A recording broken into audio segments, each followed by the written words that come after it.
Baylor baseball has released their schedule, and 36 games out of 55 regular season games are at Baylor Ballpark.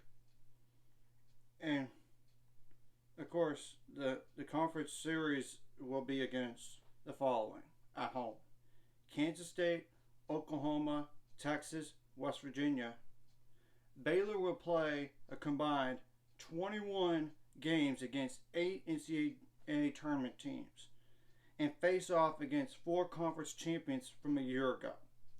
14 30-game winners headline like the 2023 schedule, including 6 squads who won 40 or more games a year ago. Notably, 51% of the baseball schedule will feature opponents who finished the 2022 season with a top 75 RPI, including 5 non-conference foes in Central Michigan, UTSA, Dallas Baptist, Mercer, and Grand Canyon. Of course, we know last year they were 26 and 28, finished 8th in the Big 12, and they're like trying to get their first in postseason since that 2019 year. They will open the series against Central Michigan for a 3-game series against the Chippewas on February 17th through 19th, a Tuesday night game against Houston Baptist, and Baylor's only non-conference road series of the season against Duke at Duke, February 24th through 26th. Then they return to a 14-game home span. First is like UTSA on February 28th, ahead of the 4-game set against Youngstown State on March 3rd through 5th, which includes a Saturday doubleheader against the Penguins. Yes, that's the mascot. March 7th, they take on Dallas Baptist before hosting Mercer, a 40-game winner in 2022, on March 10th through 12th. A midweek game against Rice on March 14th marks like the final tune-up before conference play. Then Kansas State comes to play Baylor on March 17th through 19th. A March 21st matchup against Sam Houston concludes the homestand. Then they go on the road against Oklahoma State on March 24th through 26th. Then they come for like a quick home game against Abilene Christian on March 28th. Then Baylor plays Kansas and Lawrence from March 31st to April 2nd. A midweek game against Stephen F. Austin on April 4th. I'm going to check whether that.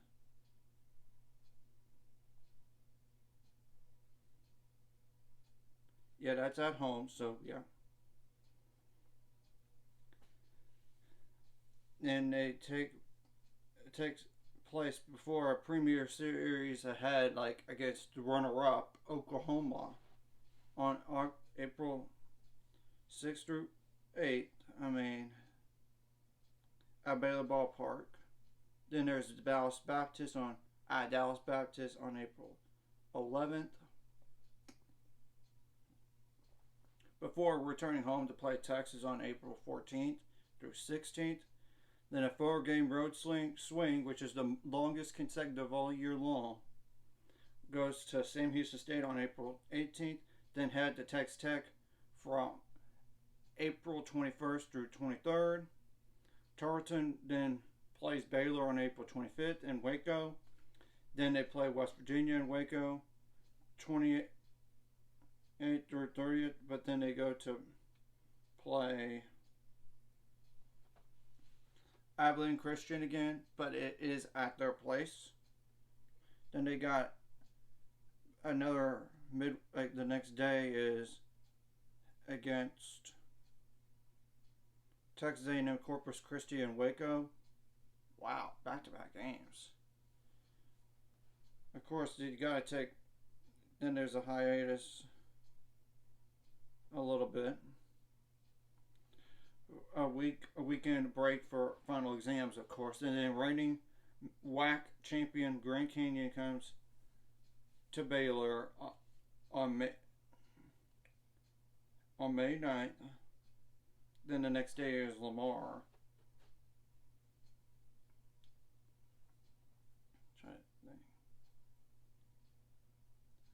Then their final conference slate is against TCU, but at TCU for those 3 games.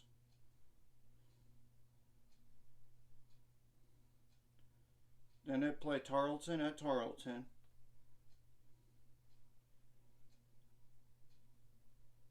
Actually, a return trip to Tarleton. Then their last last regular season series is against Cal State Bakersfield from May 18th through 20th. Of course, we know the Big 12 tournament, if you get there, of course, you got to be in the top 8 and the Big 12. It's at Globe Life Park from May 24th to 28th. Of course, we have to wait and see on the other stuff, but you know. I just want to go over that. And as for my expectations, I'm not going to set super high expectations. One, it's a first year head coach and Mitch Thompson, and I want to be very, very fair to him and his staff. And not only that, we don't know about the roster right now anyway. They still have to narrow down some guys. I know that at one time they had 50 guys. They have to narrow that down to 38 or so. Less than 39 for sure. 38 or so, yeah. 38 guys on the team, I believe. Because, you know, you can't have that many college baseball players.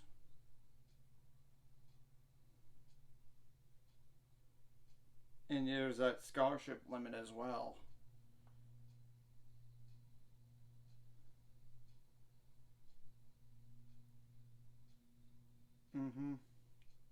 So yeah, that's going to be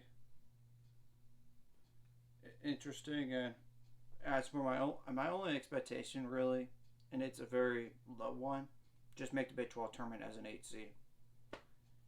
That's my only expectation, and I just don't know how these teams are going to fare, or what the opposing teams lose in terms of expectation.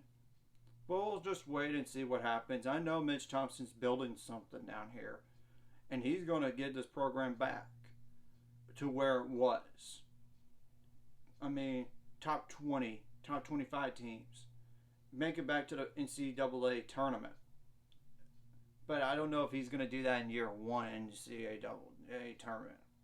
But we're going to have to wait and see, because you never know until the season starts. And injuries could occur.